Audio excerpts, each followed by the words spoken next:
Okay, तो हम लोग लेक्चर नंबर 4 में सेल मेम्ब्रेन के बारे में देख रहे थे, जिसमें हम लोगों ने फ्लूइड मोज़ेक मॉडल हम लोगों ने वहाँ पे कुछ पढ़ा था, जिसमें हम लोगों ने देखा था कि जो फ्लूइड मोज़ेक मॉडल में क्या उन्होंने बताया था, सिंगर और निकोलसन नाम के जो साइंटिस्ट थे ये बताए क्या थे। इन्होंने बताया ये था कि जो जैसा कि हम लोग बात किए थे इरेथ्रोसाइट में 50% जो होता है हमारा प्रोटीन पाया जाता और 40% ह्यूमन आरबीसी के इरेथ्रोसाइट में 50% हमारा प्रोटीन पाया जाता और 40% लिपिड पाया जाता है। ओके, तो 40% और 50%। तो सिंगर निकोलसन ने कहा था कि जो हमारा प्लाज्मा मेम्ब्रेन होता, मतलब जो सेल मेम्ब्रेन की अगर हम लोग बात करें, सेल मेम्ब्रेन की अगर बात की जा रही है तो सेल मेम्ब्रेन में इन्होंने बताया था कि प्रोटीन, जो प्रोटीन होता है वो गुलाब जामुन की तरह होता है। प्रोटीन, ठीक है ना, प्रोटीन जो होता है गुलाब जामुन की तरह होता है। और वहीं जो फास्फोलिपिड होता है हमारा, फास्फोलिपिड, ठीक है ना, फास्फोलिपिड जो हमारा होता है वो हमारा होता है एक कंसंट्रेटेड शुगर सॉल्यूशन होता है, शुगर सॉल्यूशन होता है, कंसंट्रेटेड शुगर सॉल्यूशन होता है फास्फोलिपिड। जो फास्फोलिपिड होता है हमारा क्या होता है, कंसंट्रेटेड शुगर सॉल्यूशन होता है। वहीं पे अगर हम लोग बात करें, दूसरी बात अगर करें, थोड़ी देर अगर हटा दे, तो सबसे जो गुलाब जामुन होता है, गुलाब जामुन में जो गुलाब होता है सर्कल आकार का आप लोग देखते हैं, वो गुलाब जामुन इन्होंने मतलब बताया क्या, इन्होंने बताया कि ये जो होता है प्रोटीन होता है। क्या होता है, प्रोटीन जो होता है। इन्होंने कहा गुलाब जामुन है और प्रोटीन है, तो इन्होंने दो चीज़ों का नाम, गुलाब जामुन सर्कल होता है और वहीं पे फास्फोलिपिड जो होता है शुगर सॉल्यूशन, इन्होंने बताया था। तो इसमें क्या क्या चीज़ें पाई गई थी, तो हम लोगों ने फास्फोलिपिड में अगर हम लोग बात किया जाए लिपिड की, तो लिपिड हम लोग पिछले लेक्चर में ही पढ़ लिए थे, जिसमें हम लोगों को हेड देखने के लिए मिला था। और एक हमारा ये जो हमारा था अनसैचुरेटेड था, और ये जो हमारा था ये सैचुरेटेड हाइड्रोकार्बन, अनसैचुरेटेड हाइड्रोकार्बन, और ये था हमारा सैचुरेटेड हाइड्रोकार्बन। ये हमारा था हाइड्रोफोबिक, गलत जवाब, हाइड्रोफिलिक था। और ये जो हमारा है हाइड्रोफोबिक, ठीक है ना, फोबिक, हाइड्रोफोबिक। ये हाइड्रोफोबिक है, ये हाइड्रोफिलिक है, ये टेल होता है, ये हेड होता है। ये हम लोग पिछले लेक्चर में ही देखे थे। ओके, तो लिपिड के बारे में हम लोग अच्छे तरीके से समझे थे। उसके बाद हम लोग आए थे कोलेस्ट्रॉल पे। कोलेस्ट्रॉल क्या होता है, कोलेस्ट्रॉल जो होता है हमारे जो प्लाज्मा मेम्ब्रेन होता है, कोलेस्ट्रॉल प्लाज्मा मेम्ब्रेन के बीच में कहीं ना कहीं फंसा होता है। कोलेस्ट्रॉल देखो, कोलेस्ट्रॉल जो लिपिड होता है, लिपिड जो होता है वो प्लाज्मा मेम्ब्रेन में फ्लूइडिटी लेकर के आती है। फ्लूइडिटी मतलब मूव करने की जो क्षमता होती है वो फ्लूइडिटी लेकर के आती है, फ्लूइडिटी, ठीक है ना। और वहीं पे कोलेस्ट्रॉल की अगर बात की जाए, फ्लूइडिटी, अगर कोलेस्ट्रॉल की बात की जाए तो कोलेस्ट्रॉल जो होता है हमारा रिजिडिटी लेकर के आता है, रिजिडिटी और फ्लूइडिटी। रिजिडिटी क्या होता है, मतलब कि जो सेल मेम्ब्रेन को स्टेबिलिटी बनाए रखता है, मतलब सेल मेम्ब्रेन को स्टेबिलिटी देता है, मतलब सेल एक तरह से सेल स्ट्रक्चर जो है एक मजबूत रहे, तो वही जो है प्रोवाइड करवाता है जो है हमारा कोलेस्ट्रॉल, ठीक है ना। और जो लिपिड होता है वो हमारा फ्लूइडिटी देता है, मतलब फ्लूइड की तरह वर्क करता है, मतलब प्लाज्मा मेम्ब्रेन को सेल ग्रोथ में और बाकी सारे चीज़ों में हेल्प करता है फ्लूइडिटी। तो हम किस पे बात कर रहे थे, हम लोग लिपिड के बारे में बात कर लिए थे, कोलेस्ट्रॉल के बारे में बात कर लिए थे। तो आज हम लोग बात करेंगे प्रोटीन के बारे में। प्रोटीन, ठीक है, मतलब कि प्लाज्मा मेम्ब्रेन में प्रोटीन कहाँ पाया जाता है, सेल मेम्ब्रेन में मतलब सेल मेम्ब्रेन में प्रोटीन कहाँ पाया जाता है, इसके बारे में हम लोग डिस्कस करेंगे, ठीक है ना। तो इसको हम लोग इरेज करके उसके बाद हम लोग स्टार्ट करते हैं अपना टॉपिक। अगर हम लोग प्रोटीन के बारे में देखें तो जो प्लाज्मा मेम्ब्रेन हम लोगों ने देखा था, तो उसमें प्रोटीन के बारे में भी कुछ ना कुछ हम लोग डिस्कशन करेंगे, ठीक है ना। तो प्रोटीन एक्चुअल में होता क्या है, अगर हम लोग ध्यान से समझने की कोशिश करें तो सबसे पहले हम लोग एक फ्लूइड बना लेते हैं, प्रोटीन के बारे में हम लोग देखेंगे। प्रोटीन, ठीक है ना। प्रोटीन में होता क्या है, प्रोटीन्स भी हम लोग इसको कह सकते हैं, TENS, प्रोटीन्स भी कह सकते हैं। अब क्या कह रहा है कि जो इसका मॉडल होता है, सिंगर निकोलसन ने जो बताया था वो कुछ इस तरह से उन्होंने समझाने की कोशिश की थी, ठीक है ना। तो ये कुछ इस तरह से इसमें होता है। अब उन्होंने प्रोटीन के बारे में क्या बताया था उस चीज़ को भी हम लोग देख लेते हैं, ठीक है। तो ये था उनका प्लाज्मा मेम्ब्रेन, मतलब ये इस तरह से और इस तरह से, एक तरह से ये हमारा एक बाउंड्री बन जाएगा। ऐसे हम सर्कल अगर बना दें तो एक हमारी एक बाउंड्री ऐसे बन जाएगी और ये बार बार स्ट्रक्चर रिपीट होता रहेगा। तो प्रोटीन जो होता है उन्होंने क्या बताया था, कहा था कि जो प्रोटीन होता है वो दो प्रकार से जनरली देखने के लिए मिलता है। मतलब इसमें अगर देखा जाए तो प्रोटीन दो तरह से देखने के लिए मिलता है। Two type protein, two type क्या कह सकते हैं, two types of protein are present in cell membrane. देखिए प्लस का मतलब प्रेजेंट हम रख रहे हैं, ठीक है। तो दो तरह के प्रोटीन हमारे प्लाज्मा मेम्ब्रेन में प्रेजेंट होते हैं। अब हम बात करें कि प्लाज्मा मेम्ब्रेन में जो दो प्रकार की प्रोटीन है इसके बारे में क्या है, मतलब ये क्यों, किस बेस पे मतलब इसका मतलब दो प्रकार का डिवीजन किया गया है। तो अगर हम लोग देखें तो on the basis of is, ठीक है ना, इज एक्सट्रैक्शन, मतलब हम लोग कह सकते हैं एक्सट्रैक्शन, एक्सट्रैक्शन, ठीक है ना। एक्सट्रैक्शन का मतलब क्या होता है, एक्सट्रैक्शन का जनरली हम लोग ये मतलब रखते हैं कि जो ये हमारा प्रोटीन है, जो हमारा ये प्रोटीन है, इस प्रोटीन में अलग तरह से देखा जाता है, मतलब on the basis of is extraction, मतलब कि किसी चीज़ को इजीली अंदर चला जाए बाहर चला जाए, समझ रहे बात को, अंदर चला जाए बाहर चला जाए, तो वो जो चीज़ें होती हैं वो एक्सट्रैक्शन के बेस पे हम लोग इजी, मतलब इजीली फूड अंदर चला जाए बाहर चला जाए। तो दो तरह से देखने के लिए उन लोगों को मतलब मिला।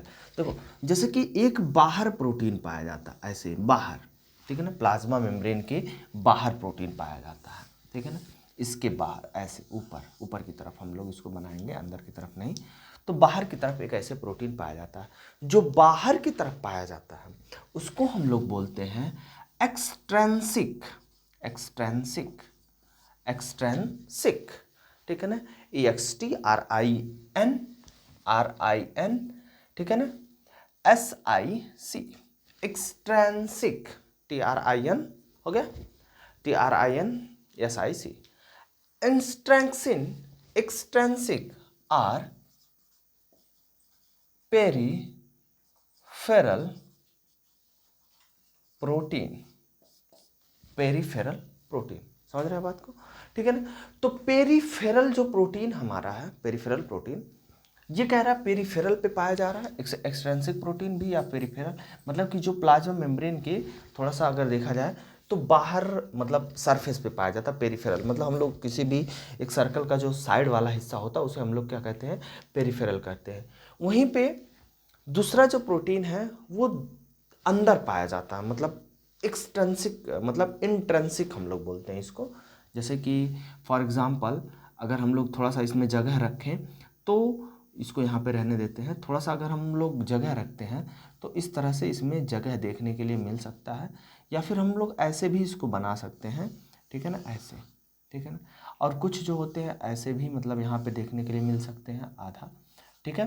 तो इसको हम लोग कुछ इस तरह से ड्रा भी कर सकते हैं, ठीक है ना, इसको इस तरह से ड्रा भी कर सकते हैं। अब जो है ये जो है अगर हम लोग देखें तो ये प्लाज्मा मेम्ब्रेन में धंसा हुआ है, जो एक पेरिफेरल पे था और दूसरा जो है हमारा प्लाज्मा मेम्ब्रेन में धंसा हुआ, समझ में आ रहा है, ओके ठीक है। इंट्रेंसिक, और जो ये धंसा हुआ है इसको हम लोग बोलते हैं इंट्रेंसिक, इंट्रेंसिक अंदर है, इंट्रेंसिक,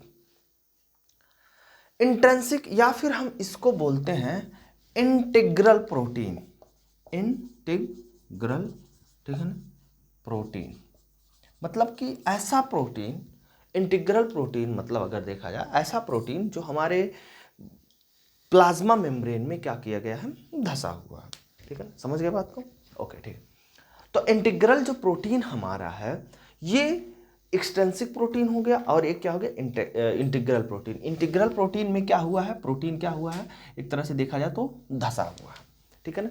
और दोनों प्रकार का प्रोटीन अगर देखा जाए तो दोनों ही धसा हुआ। पेरिफेरल की बात हुई तो पेरिफेरल जो होता है लिपिड लेयर पे ईजिली जो होता है हमारे अपर सरफेस पे अगर हम लोगों को देखा जाए तो पाया जाता है। सुपरफिशियल अरेंजमेंट भी इसको हम लोग बोलते हैं, मतलब सबसे ऊपर की तरफ देखने के लिए मिलता है, जिसे हम लोग सुपरफिशियल अरेंजमेंट भी देखने के लिए कह सकते हैं। वहीं पे इंटीग्रल जो प्रोटीन है हमारा, जिसको हम लोग इंट्रिंसिक प्रोटीन बोल रहे हैं, ये जो इंट्रिंसिक प्रोटीन होता है ये दो तरह से देखने के लिए हमारा मिलता है। नंबर पहला और नंबर दूसरे के बेस पे अगर हम लोग देखे थे तो सबसे पहला हमारा होता है पार्शियली, सबसे पहला जो होता है हमारा पार्शियली, मतलब पार्शियली ब्यूरेड, मतलब धसा हुआ, okay, BURIED, partially buried, okay. And second जो हमारा होता है वो टोटली होता है, क्या होता है, टोटली, ठीक है ना, ब्यूरेड, पार्शियली ब्यूरेड एंड टोटली। देखिए टोटली ब्यूरेड आप समझ गए होंगे, ये टोटली ब्यूरेड है, और ये जो है दूसरा जो होगा हमारा, ये देखिए पार्शियली, मतलब वो पूरी तरह से धसा हुआ नहीं है, जिसको हम लोग incomplete buried through the thickness of the membrane. और टोटली जो ब्यूरेड है वो पूरा आर पार रहेगा, और इसको हम लोग टनल प्रोटीन भी के नाम से जानते हैं, ठीक है। टोटल जो ब्यूरेड है इसको हम लोग टनल, ठीक है ना, मतलब टनल का मतलब जो एक पूरा रास्ता हमको प्रोवाइड करवाए, क्या प्रोवाइड कराए, रास्ता, ठीक है ना, टनल प्रोटीन भी हम लोग इसको बोलते हैं, ठीक है ना, टनल प्रोटीन। टनल प्रोटीन या फिर क्या कहेंगे बताओ, ठीक है ना, कैरियर प्रोटीन, क्या बोलेंगे, कैरियर प्रोटीन, ओके। तो दो तरह से देखने के लिए मिलेगा, इसमें कैरियर प्रोटीन भी देखने के लिए मिल सकता है और हमारा जो है टनल प्रोटीन भी देखने के लिए मिल सकता है, दोनों हम कह सकते हैं पार्शियली। तो चलो हमको बताओ, हम लोग देखें कि जो हमारा प्रोटीन है, प्रोटीन जो है हमारा, ये जो आप देख रहे हैं ये लिपिड है, लिपिड में अगर ये बाहर की तरफ भी प्रोटीन पाया जाता है, और ये देखो प्लाज्मा मेम्ब्रेन के बिटवीन में भी प्रोटीन पाया जाता है, तो जो बाहर पाया जाता है उसे एक्सट्रिंसिक या पेरिफेरल प्रोटीन बोलते हैं, ठीक है ना, एक्सट्रिंसिक या पेरिफेरल प्रोटीन कहते हैं क्योंकि ये सरफेस से पाया जा रहा है। और जो टोटली ब्यूरेड है ये दो प्रकार के प्रोटीन है, मतलब जो टोटली ब्यूरेड रहेगा उसे हम लोग बोलेंगे इंटीग्रल प्रोटीन, मतलब टोटली या पार्शियली जो ब्यूरेड रहेगा उसे हम लोग क्या बोलेंगे, इंटीग्रल प्रोटीन, मतलब जो प्लाज्मा मेम्ब्रेन में धसा हुआ है, सॉरी जो हमारा सेल मेम्ब्रेन में धसा हुआ, प्लाज्मा मेम्ब्रेन सेल मेम्ब्रेन में जो धसा हुआ है उसे हम लोग क्या बोल रहे हैं, इंटीग्रल प्रोटीन। इंटीग्रल प्रोटीन दो तरह से, एक पार्शियली मतलब जो आधा धसा हुआ है, और टोटली ब्यूरेड मतलब जो पूरी तरह से उसमें धसा हुआ है। इस तरह से अगर हम लोग देखें तो ये जो हमारा है, अब देखो जो इसको हम इजीली रिमूव भी कर सकते हैं, ऐसा भी कर सकते हैं, जो पेरिफेरल प्रोटीन होता है उसको इजीली हम क्या कर सकते हैं, रिमूव कर सकते हैं। वही जो हमारा टोटली जो ब्यूरेड प्रोटीन होता है उसको इजीली हम रिमूव ही नहीं कर सकते हैं, क्या नहीं कर सकते हैं, इजीली रिमूव नहीं कर सकते, क्योंकि पार्शियली जो ब्यूरेड होता है ये जो है थिकनेस ऑफ मेम्ब्रेन को बढ़ाता है, मतलब कि एक तरह से देखा जाए मतलब एक तो ऊपर की तरफ होता है, ठीक है ना, थिकनेस ऑफ मेम्ब्रेन बना लेता है। वहीं जो कम्प्लीटली ब्यूरेड होता है इसको इजीली रिमूव नहीं किया जा सकता है। वहीं सरफेस को हम लोग सेपरेट कर सकते हैं easily. Protein have the enzymatic activities, मतलब ये एक्टिविटी में भी पार्टिसिपेट कर सकता है, हैविंग एंजाइमिक एक्टिविटी, तो हम कह सकते हैं दैट्स। अब इसके बाद हम लोग प्रोटीन के बाद हम लोग चलेंगे कार्बोहाइड्रेट पे, प्रोटीन के बाद हम लोग किस पे चलेंगे, कार्बोहाइड्रेट पे, ठीक है। तो लेट्स स्टार्ट। मे बी आप लोगों को ऊपर वाला नहीं दिखाई दे रहा था, तो I will try to next time. अगर हम लोग कार्बोहाइड्रेट की बात करें, जैसा कि हम लोग जानते हैं कि हम लोग लिपिड्स की अगर हम लोग बात किए, लिपिड्स के बारे में हम लोगों ने देखा, तो जैसा कि हम लोग जानते हैं ये हमारा लिपिड है।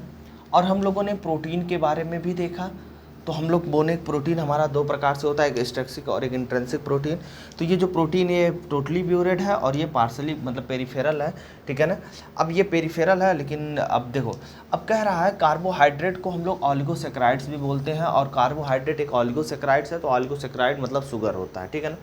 तो कह रहा है ग्लाइकोलिपिड और ग्लाइकोप्रोटीन, मतलब कि ये जो कार्बोहाइड्रेट दो फॉर्म में होता है, ग्लाइकोलिपिड मतलब कि जब ये कार्बोहाइड्रेट लिपिड के साथ जुड़ा होता है, ये देखो ये लिपिड है, तो लिपिड के साथ अगर जुड़ा रहेगा तो उसको हम लोग बोलेंगे ग्लाइकोलिपिड। और वहीं अगर ये प्रोटीन के साथ जुड़ा रहेगा, ये किसके साथ जुड़ा रहेगा, प्रोटीन के साथ जुड़ा रहेगा, तो इसे हम लोग बोलेंगे ग्लाइकोप्रोटीन। मतलब अगर ग्लूकोज ग्लाइकोज मतलब कार्बोहाइड्रेट या फिर ऑलिगो जो सैकराइड है अगर प्रोटीन के साथ जुड़ा रहेगा, प्रोटीन पे अटैच रहेगा, तो इसे हम लोग ग्लाइकोप्रोटीन। इसका फंक्शन क्या होता है, सेल टू सेल रिकॉग्निशन, मतलब कि सेल टू सेल मैसेज भेजना, सेल टू सेल को पहचानना, एक दूसरे सेल को एक तरह से पहचानना, समझना, ये किस में आ जाता है हमारा, सेल टू सेल रिकॉग्निशन में। सेल टू सेल रिकॉग्निशन का जो एग्जाम्पल होता है फर्टिलाइजेशन, स्पर्म एग सेल को कैसे पहचानती है, ये इसका सबसे बड़ा महत्वपूर्ण उदाहरण है सेल टू सेल रिकॉग्निशन के। जैसे कि स्पर्म जो होता है एग सेल को पहचानता है। और दूसरी बात होता है ब्लड ग्रुप ऑफ एंटीजन, मतलब ब्लड ग्रुप ऑफ एंटीजन, देखो ब्लड ग्रुप एंटीजन, मान लो अगर ये ए है तो ए पे अगर मान लेते हैं ये ए पे अगर सर्कल है ऐसे ऐसे करके, ठीक है ना, तो इस तरह से इस पहचाना जाता है, एंटीजन है ये क्या है, एक विशेष प्रकार का इसके पास एंटीजन आ गया, ठीक है ना। अब वहीं पे अगर हम लोग ब्लड ग्रुप बी की बात करते हैं तो ब्लड ग्रुप बी पे कोई अलग प्रकार का एंटीजन पाया जाता है, मतलब मान लो ऐसे, तो इसको हम लोग पहचान गए हैं कि हमेशा जब भी बी होगा तो ये इस तरह से इस पे एंटीजन पाया जाएगा, ठीक है ना। अब मान लो ब्लड ग्रुप बी है, ए बी है, तो इस पे दोनों पाया जाता है, मतलब कि ये दोनों प्रकार के एंटीजन पाए जाते हैं, ऐसे से करके दोनों प्रकार के एंटीजन पाए जाएंगे। ओके, तो ये ब्लड ग्रुप की बात हो जाती है। और ब्लड ग्रुप ओ में जो होगा कोई एंटीजन नहीं पाया जाएगा, ठीक है ना, मतलब उस पर कोई नहीं पाया जाता है। तो ये एक तरह से सेल के ऊपर प्रोटीन जो होता है ग्लाइकोप्रोटीन और ग्लाइकोलिपिड पाया जाता है, जो सेल टू सेल रिकॉग्निशन के लिए इस्तेमाल किया जाता है, ठीक है ना। और ये जो सेल मेम्ब्रेन पे ही पाया जाता है।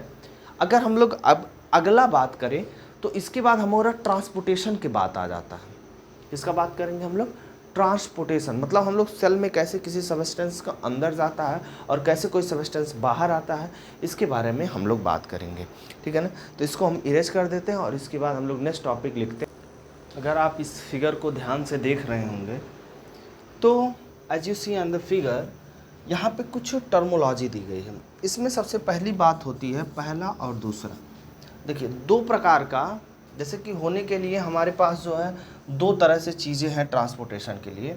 एक होता है जो हमारा माइनर क्वांटिटी में, या फिर हम लोग ऐसे बोल सकते हैं कि माइनॉरिटी में, जो एक माइनॉरिटी में जो होता है ट्रांसपोर्ट होता है, और एक जो होता है बल्क में ट्रांसपोर्ट होता है, बल्क ट्रांसपोर्ट, ठीक है ना।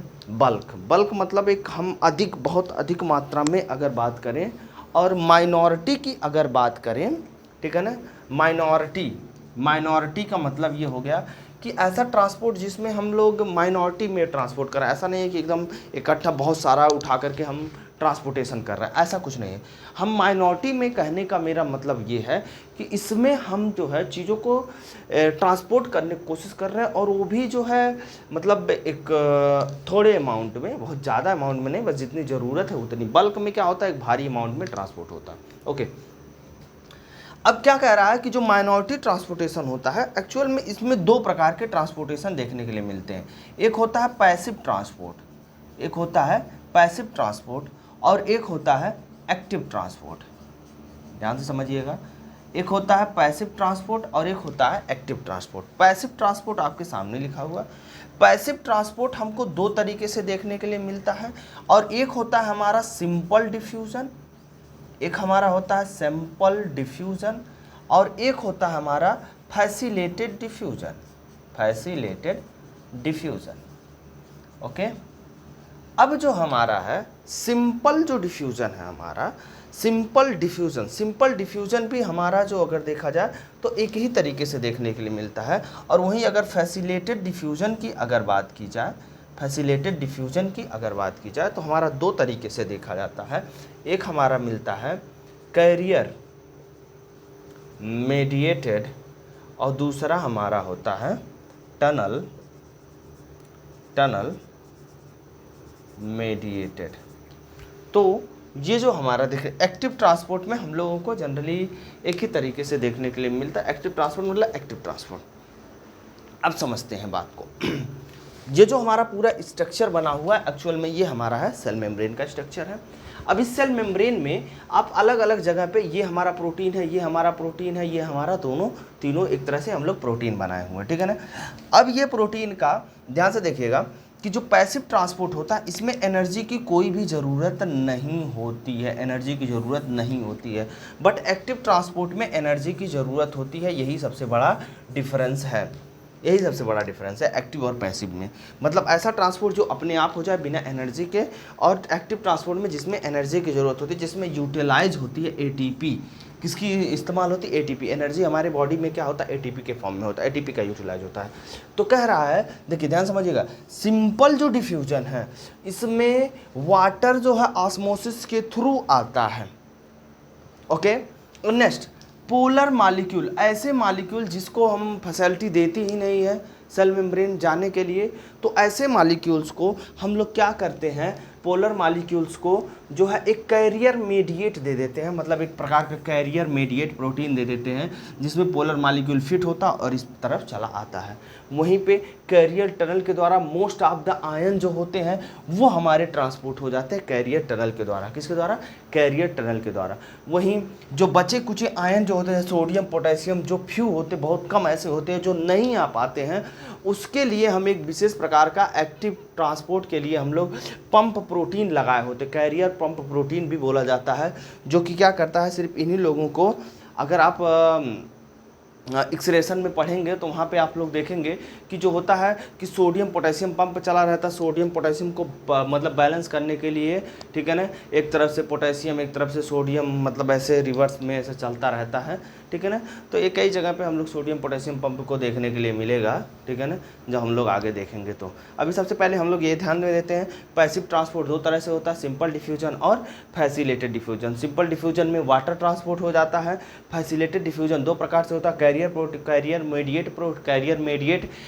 मेडिएट से अगर हम लोग ध्यान देखा जाए तो कैरियर मेडिएट से हमारा जो होता है मोस्ट ऑफ द आयन की बात नहीं कर रहा है, हाँ most of the ion he transport होता है, पोलर मॉलिक्यूल ही ट्रांसपोर्ट होता है। कैरियर के द्वारा क्या होता है, most of the polar molecule transport होता है, और टनल के द्वारा most of the ion protein transport होता है।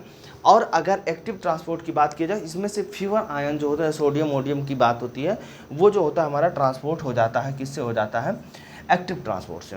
तो ये हमारा था transport across the plasma membrane, मतलब प्लाज्मा मेम्ब्रेन के आर पार कैसे कोई चीज़ जाए उसके बारे में अगर हम लोग समझना चाहते हैं तो हम लोग क्या कर सकते हैं, इसको समझ सकते हैं। नीचे वाला नहीं दिख रहा था, अब दिखाई दिया, ठीक है ना। तो सिंपल डिफ्यूजन जो है हमारा एक कैरियर प्रोटीन की तरह देखने के लिए हमको मिल रहा है कि कैरियर प्रोटीन में हमारा क्या हो सकता है, ठीक है ना। टनल प्रोटीन, प्रोटीन आयन, ठीक है ना, एक्टिव ट्रांसपोर्ट, सिंपल डिफ्यूजन और फैसिलेटेड डिफ्यूजन। ये जो डिफ्यूजन है हमारे इस तरह से simple diffusion, facilitated diffusion, active transport, passive transport, ठीक है ना।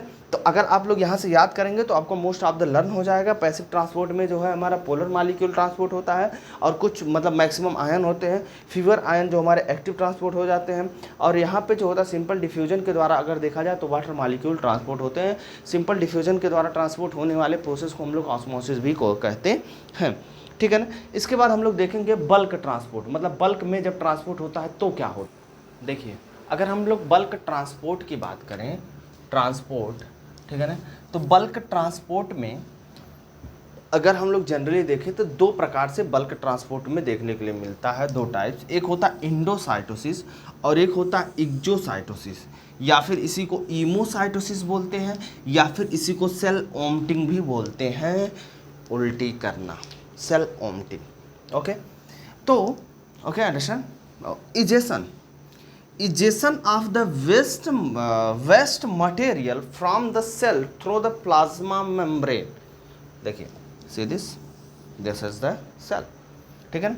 तो क्या होता है कि जो सेल होता है, ये जो इसमें एक वेसल्स ऐसे होता है, ये वेसल्स जो होता है जब एकदम से वेसिकल्स जो होता है एकदम से जब नज़दीक पहुंच जाता सेल, तो सेल वाल से फ्यूज हो करके इस तरह से एक स्ट्रक्चर, और इसमें से चीज़ें आप अक्सर मतलब कि आपने देखा होगा तो अमीबा इस तरह से इजेशन करती है। जब उसको डाइजेशन हो जाता है तो एक्सोसाइटोसिस मतलब इजेशन जिसको करना होता है, तो इजेशन इसी की तरह ही करती है, मतलब प्लाज्मा मेम्ब्रेन से अनडाइजेस्टेड फूड पार्टिकल्स को बाहर उठा करके फेंकने का काम करती है, मतलब इंजेक्शन कर दी, बाहर फेंको, उठा करके फेंक दी बाहर।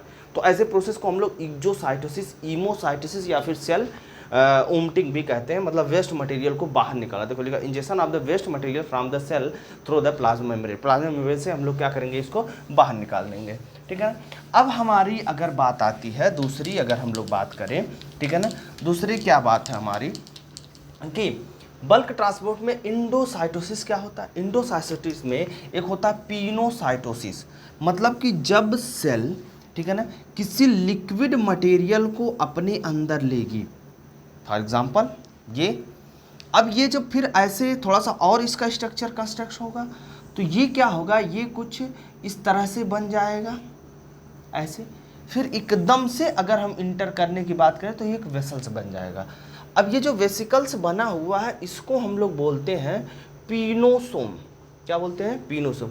और इसमें ध्यान दीजिएगा, इसमें लिक्विड होगा, लिक्विड मटेरियल होगा, लिक्विड मटेरियल। जब इसमें लिक्विड मटेरियल आएगा तो ऐसे प्रोसेस को हम लोग बोलते हैं, मतलब ऐसे वेसल्स को, बैग को बोलते हैं पिनोसोम। और इस तरह को हम लोग बोलते हैं सेल पिनोसाइटोसिस या फिर सेल ड्रिंकिंग, मतलब पानी पीना, सेल ड्रिंकिंग। ओके, अब कह रहा है कि अगर फैगोसाइटोसिस में क्या होगा। इंडोसाइटोसिस दो प्रकार का, एक होता है पिनोसाइटोसिस और एक होता है फैगोसाइट। फैगोसाइटोसिस में क्या होता है, ये लिक्विड मटेरियल ना हो करके ये हो जाएगा सॉलिड मटेरियल, और पिनोसोम के जगह पे हो जाएगा, ये हो जाएगा फैगोसोम। मतलब कि जब वो सॉलिड मटेरियल को खाएगा या इनगल्फ करेगा सॉलिड मटेरियल को, तो हम इसको बोलेंगे कि ये क्या है, फैगोसाइटोसिस कर रहा है, या सेल जो है ईट कर रहा, ईटिंग कर रहा, खा रहा, जैसे कि हम लोग किसी चीज़ को खाते हैं, तो वही कह रहा है injection of a solid complex material. Injection of the solid complex material we can say कि दिस इज कॉल्ड फैगोसाइटोसिस। क्या कहलाएगा, phagocytosis. Bulk transport is two type, endocytosis is phenocyte, endocytosis is two type, one is phagocytosis, cell drinking, and second is phagocytosis, this is cell drinking.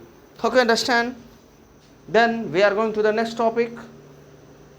अब next topic हम लोगों का, जैसा कि हम लोग जानते हैं नेक्स्ट टॉपिक क्या होता है, हम लोग क्या कर रहे हैं, थोड़ा सा हम लोग इरेज करके थोड़ा सा मैं आपको इसमें थोड़ा सा और चीज़ों को मैं आगे बढ़ाता हूँ, ठीक है ना। हमारा यूकैरियोटिक सेल के बारे में हम लोग पढ़ रहे थे।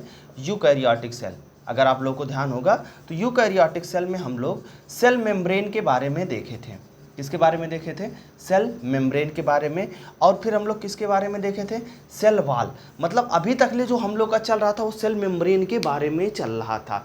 अब हम लोग का दूसरा जो टॉपिक होगा वो हमारा क्या होगा, सेल वॉल के बारे में होगा। मतलब सेल वॉल के बारे में ही हम लोग देखेंगे। तो हम लोग इसको इरेज करेंगे और हम लोग दूसरा हेडिंग डालेंगे सेल मेम्ब्रेन के बाद हम लोग दूसरा हेडिंग डालेंगे सेल वॉल। क्या डालेंगे, सेल वॉल। ओके, तो सेल वॉल क्या होता है, सेल वॉल के बारे में क्या क्या चीज़ें होने वाली है, इन्हीं सब चीज़ों के बारे में हम लोग देखेंगे, ठीक है ना। तो सेल वॉल के बारे में अगर हम लोग समझना चाहते हैं तो सेल वॉल क्या होता है, cell wall a non living, एक नॉन लिविंग रिजिड स्ट्रक्चर है। कैसा स्ट्रक्चर है, नॉन लिविंग रिजिड स्ट्रक्चर है, ठीक है ना। एक नॉन लिविंग रिजिड स्ट्रक्चर है क्या, सेल वॉल, ठीक है ना। अब जो होता है, अब दूसरी बात आती है कि सेल वॉल किससे बना होगा, मतलब सेल वॉल किससे मिलकर के बना हुआ है। तो सेल वॉल जनरली हमारा अगर देखा जाए सेलुलोज, पैक्टोज, हेमीसेलुलोज, ठीक है ना। तो ये जो डिफरेंट टाइप्स के अगर हम लोग देखा जाए तो ये जो सबस्टेंस होते हैं उनसे मिलकर के ये क्या होते हैं, बने होते हैं, ठीक है ना।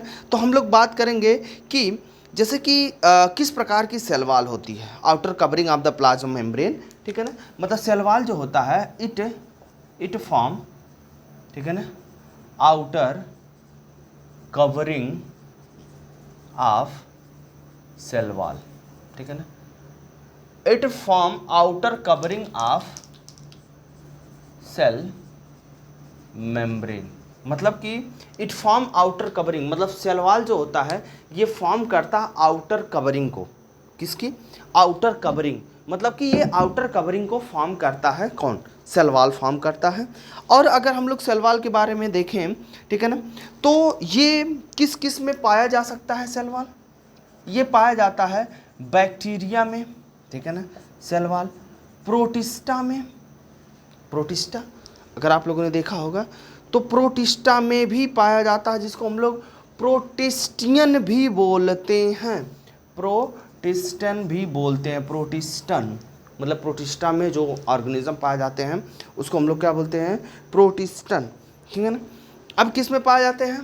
फंगाई, फंजाई मतलब फंगी भी हम लोग इसको बोलते हैं, और कुछ एल्गी में भी पाए जाते हैं जिसको हम लोग एल्गल भी बोलते हैं, ठीक है ना। एल्गी भी एल्गी स्पेलिंग ALGAE भी हम लोग कह सकते हैं, एल्गी, एल्गल भी हम लोग कहते हैं, एल्गी में भी ये लोग क्या होते हैं? पाए जाते हैं, ठीक है ना। एंड और सबसे ज़्यादा अगर हम लोग बात करें तो प्लांट्स में भी ये देखने के लिए मिलते हैं। तो हम लोग कह रहे हैं कि जो सेल वॉल जो होता है ये एक नॉन लिविंग, एक मजबूत स्ट्रक्चर होता है, ठीक है ना। It form outer covering of the cell membrane.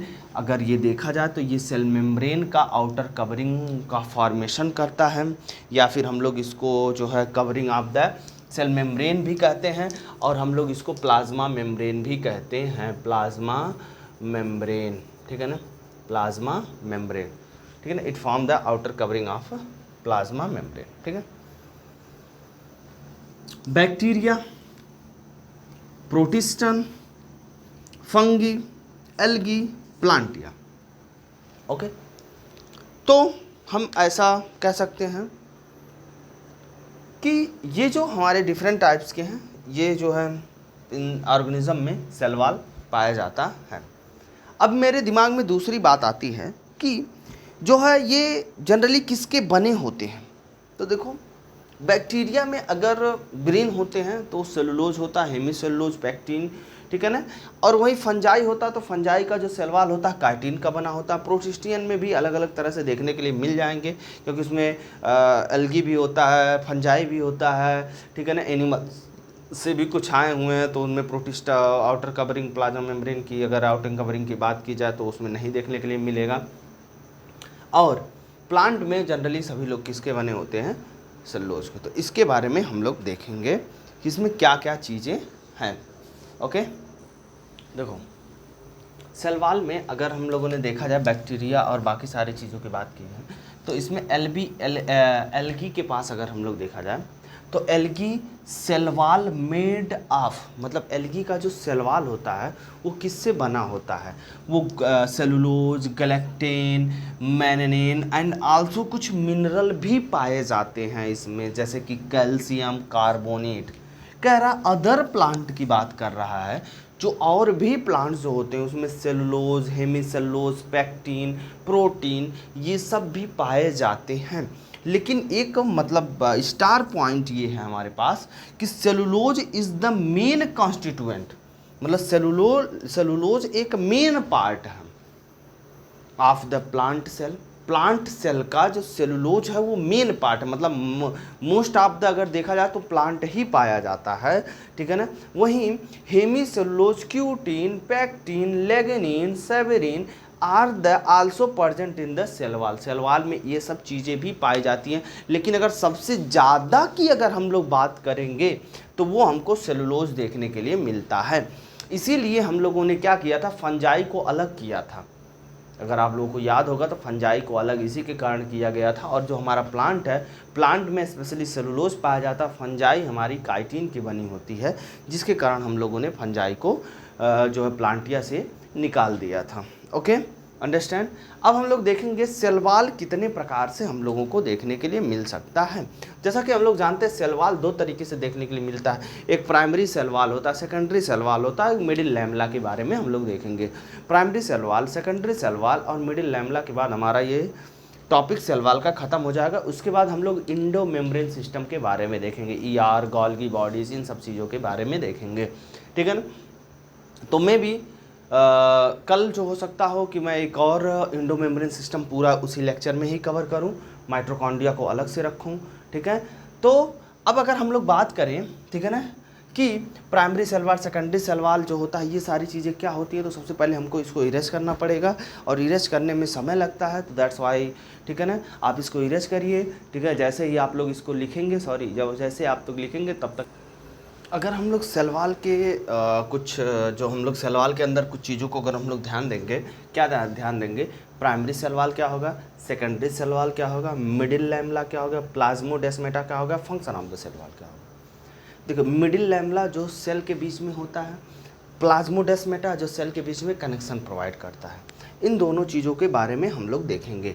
मतलब कि जो सेल के बीच में जो स्पेस होता है, या फिर हम सेल के स्पेस में जो बीचों बीच में जो जगह होता है, उसी को हम लोग मिडिल लैमेला बोलते हैं। दो सेल के बीच में कनेक्शन का भी काम करता है, और जो एकदम से जो ज्वाइंट कर देता है, अभी इसके बारे में हम स्ट्रक्चर बना करके देख लेंगे। सबसे पहले हम लोग प्राइमरी सेल वॉल और सेकेंडरी सेल वॉल के बारे में देखते हैं।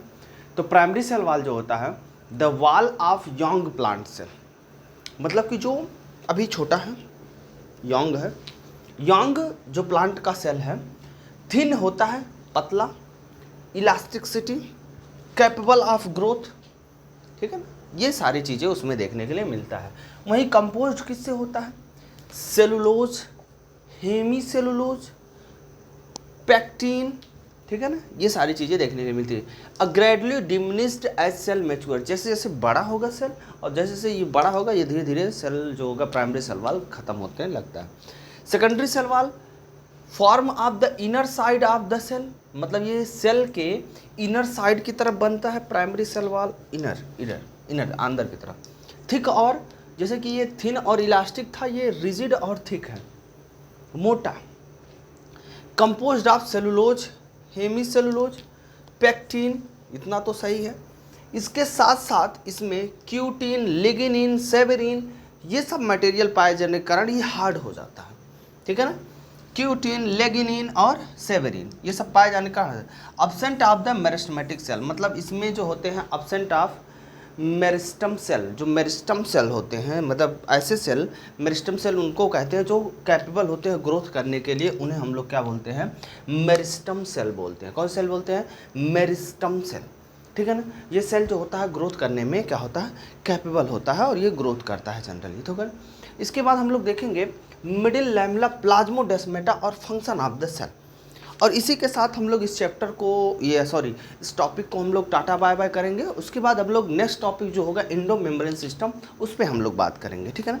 इंडो मेम्ब्रेन सिस्टम क्या होगा, क्या नहीं होगा, उस पर बात करेंगे और हम लोग इसको देखेंगे। तो अब हम लोग देखते हैं मिडिल लैमेला क्या है। मिडिल लैमेला क्या होता है, मिडिल लैमेला जो होता है, ये क्या होता है, जैसे कि आप देख रहे हैं कि ये जो एक सेल इधर है, एक सेल इधर है, इन दोनों सेल में ये जो आपको गैप दिख रहा है, ये गैप, इस गैप में ग्लू पाया जाता है, इन दोनों सेल को चिपकाने का काम करता है। प्लांट सिरमेंट का काम करता है, प्लांट को चिपकाने का काम करेगा, सिरमेंटिंग का काम करेगा दोनों सेल को, प्लांट को नहीं, ठीक है। तो किस तरह से करेगा फंक्शन, इस चीज़ के बारे में बात करते हैं मिडिल लैमेला को लेकर के। The middle lamella is the larger mainly of the calcium pectate, इसमें कैल्शियम पैक्टेट कहा जाता है, which is hold or glue. Calcium जो पैक्टेट होता है वो ग्लू का काम करता है टू डिफरेंट नेबरिंग सेल, ठीक है ना, टूगेदर, मतलब एक दूसरे सेल को जो होता होल्ड करने का काम करता है कैल्शियम पैक्टेट। ओके, तो common layer between the two cell, मतलब मिडिल लैमेला एक कॉमन लेयर है, composed of calcium magnesium pectate plant cement. जो कैल्शियम एंड मैग्नीशियम पैक्टेट होता है उसको हम लोग प्लांट सिरमेंट भी कहते हैं। Amount of calcium is more, इसमें कैल्शियम जो होता है वो बहुत ज़्यादा पाया जाता है। प्राइमरी वाल जो होता है, ये जो बाहरी वाला लेयर होता है उसी को हम लोग प्राइमरी कहते हैं। अंदर वाला जो लेयर होता है उसे सेकेंडरी सेल वाल बोलते हैं, ठीक है।